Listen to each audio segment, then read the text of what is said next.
Starý mlyn vie návštevníkom pripraviť nečakané prekvapenia. Povesti nám hovoria o tom, že v mlynoch často strašilo a radi sa tam stretávali čerti a iné zlé sily.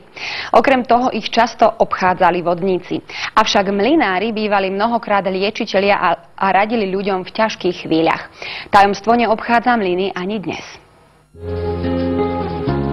Kde bolo, tam bolo, bola raz jedna dedina Závada. A v tej dedine kopec, potok a vodné mlyny.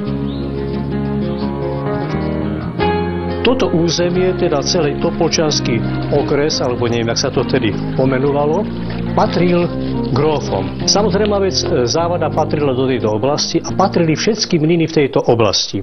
Na tomto toku Slivnice a ostatných priláhlych tokoch bolo 22 mlynov v 19. storočí. Tu na v Závade boli 3 mlyny. Dodnes sa však zachoval len jeden jediný z polovice 16. storočia, dokumentujúci život a prácu mlynárov pred desiatkami rokov. Nikto ho nenazve inak ako Bajzíkov mlyn.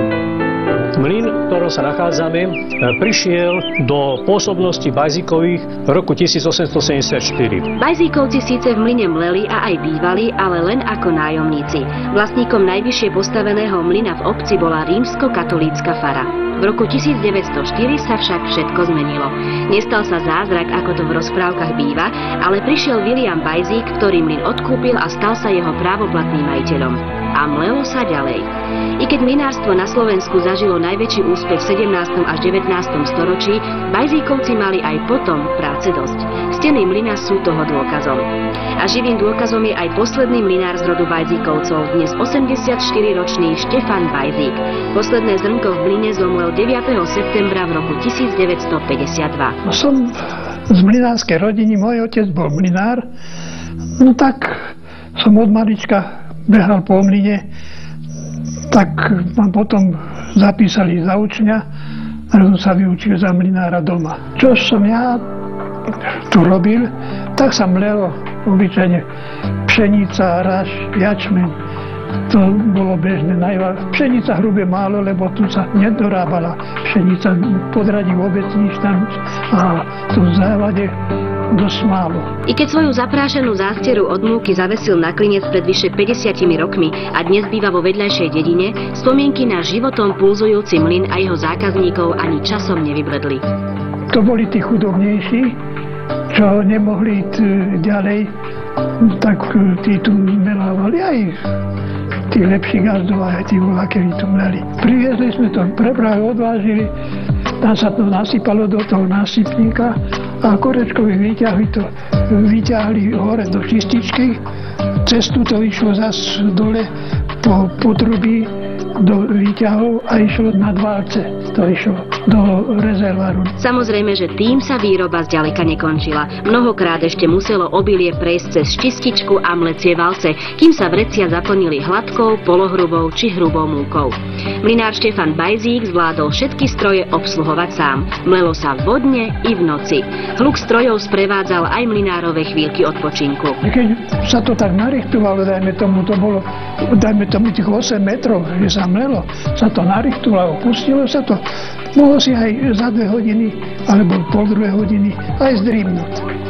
Si pospať. To sme mali taký zvoníc, tu je ten zvoníc, tak keď to zišlo dole, to spadlo a zazvonilo to, už, že to je tak už znútra, tam som spával v tej kuchyni, tak utekal som hore. Koľko razy aj čil sa mi zasníva, že som v mlyne a čo tak, to sa aj čil stane.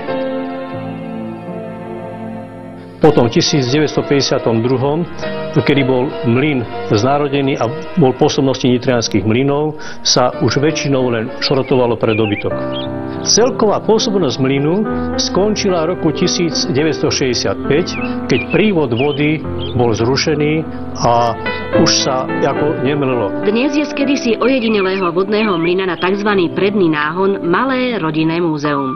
Stroje stíchli a všade sa rozprestiera veľavravné ticho, miestami prerušené trepotaním krídel stálych návštevníkov, netopierov. Do jednej miestnosti však majú vstup zakázaný, do kráľovstva najmladšieho z rodu Bajzíkovcov, Romana Bajzíka. Dovolte mi, aby som vám predstavil Viliama Bajzíka a Zoltána Bajzíka, predchodcov obyvateľov tohto mlyna. Roma v sebe Bajzíka a hrdosť, že pochádza z mlynárskeho rodu, nezaprie. Veď jeho voskovou prvočinou bol práve pradedko Viliam. So stricom Štefanom sme pradetka Viliama konzultovali. Bol taký vysoký, mal také veľké tie fúzy, lebo existuje len jedna jediná fotografia. Povedal, no však ja si ho už nepamätám, to bolo 60 rokov. Tak veríme, že azda nejak takto vyzeral. K pradedkovi časom pribudli aj iné, menej významné osobnosti ako Mária Terézia, Andrej Hlinka, pápež Ján Pavol II a upír Nosferatu. Nad nimi všetkými drží stráž vodník, ktorý k mlynu neodmysliteľne patrí. Bude k tomuto závadzkému patriť aj o pár rokov? Akú budúcnosť predpovedajú svojmu malému kráľovstvu Bajzíkovci? Kto vie? Ešte stále stojí. Možno raz nebude. Uvidíme, jak budú peniaze, jak bude čas. Kto vie? Čas ukáže.